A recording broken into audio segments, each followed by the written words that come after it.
नमस्कार साथियों, आज राजस्थान के मुख्यमंत्री श्री अशोक गहलोत और मैं हम लोग आपके सामने हैं। फिर से एक राजनीति का में गठबंधन होना तो एक स्वाभाविक बात है, गठबंधन होते हैं, दिखते हैं। लेकिन जो अमित शाह और नरेंद्र मोदी की राजनीति का गठबंधन है वो एजेंसीज के साथ है, वो बड़ा स्पष्ट दिखता है। जब भी इनकी घेराबंदी हो जाती है, whenever they feel cornered, they misuse agencies. एजेंसियों को सामने कर देते हैं। वो राज्यों के चुनाव हो, वो बंगाल हो, उत्तर प्रदेश हो, आसाम हो, कश्मीर हो, महाराष्ट्र हो, या फिर गहलोत साहब का राजस्थान हो, सब जगह आपको एजेंसीज की भूमिका और उस भूमिका की टाइमिंग बड़ी स्पष्ट तौर पे दिखती है। साजिश क्या है? साजिश है हमें चुप करवाने की, षड्यंत्र है हमें रोकने का, और नीयत है विपक्ष मुक्त भारत। यह हम सबको स्पष्ट तौर पे समझ लेना चाहिए। देश का यह अधिकार है जानने कि हमें चुप क्यों कराना चाहते हैं। आखिर वो कौन से मुद्दे हैं जो हम जब उठाते हैं तो एक साहब हैं जिनको 18-18, 19-19 घंटे नींद ही नहीं आती। फिर उन मुद्दों की वजह से नींद नहीं आती। और वो मुद्दे उठाने वाले कौन हैं? वो मुद्दे उठाने वाली कांग्रेस पार्टी है, वो मुद्दे उठाने वाले राहुल गांधी हैं, वो मुद्दे उठाने वाली हमारी अध्यक्षा श्रीमती सोनिया गांधी हैं, और उन्हीं मुद्दों से इनकी नींद हराम है। इसी वजह से एजेंसीज को सुबह से शाम तक व्यस्त रखा जाता है। ये वन नेशन वन इलेक्शन मालूम है क्यों चाहते हैं? ताकि एक ही बार एहसान ले लें सारी एजेंसीज का, नहीं तो बार में सबको रिटायरमेंट के बाद एडजस्ट कराना पड़ता है। बड़े परेशान हो जाते हैं, नींद नहीं आती 18-18 घंटे।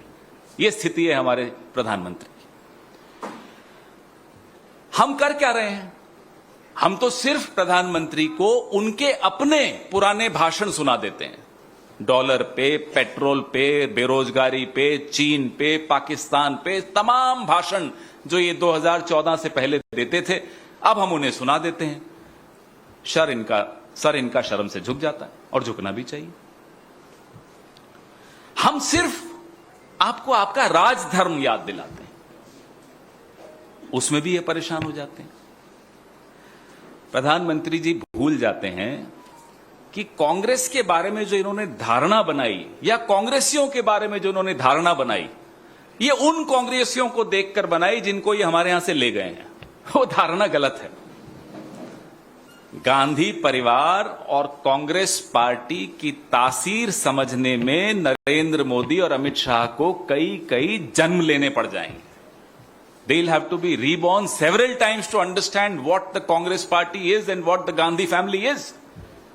इस तासीर में संकल्प है, इस तासीर में संघर्ष है, इस तासीर में जुनून है देश को बचाने का, इस तासीर में एक दृढ़ निश्चय है देश को बचाने का। इस तासीर को अगर आप समझ भी लेंगे मोदी जी, तो आपका यह जन्म सफल हो जाएगा। नहीं समझ पाएंगे तो आप जितनी एजेंसीज चाहिए छोड़ दीजिए हमारे पीछे।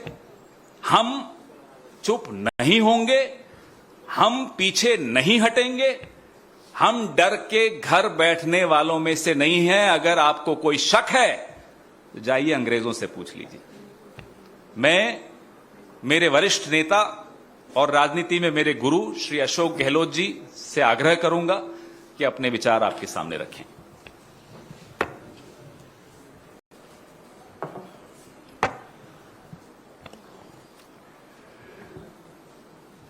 पवन खेड़ा जी और तमाम मेरे मित्रों,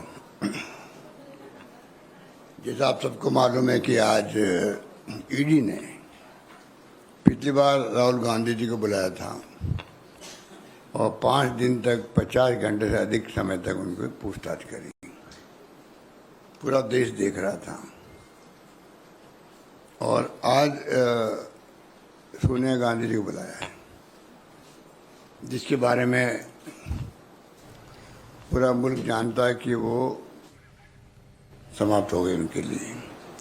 इनका जो 2 कानून बना रखे हैं देश के लिए, विपक्ष के लिए अलग है और इनके खुद के लिए अलग है।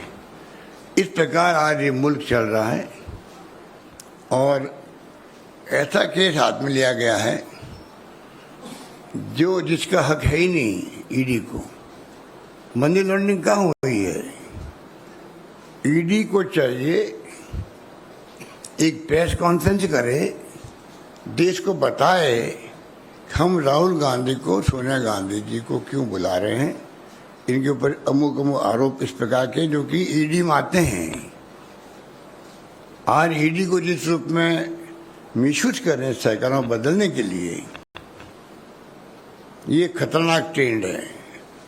ये लोकतंत्र की भावनाओं के भी आप समझ सकते हो कि कुचला जा रहा है उसको भी। मैंने बार बार कहता हूं कि देश में संविधान की धज्जियां उड़ रही है,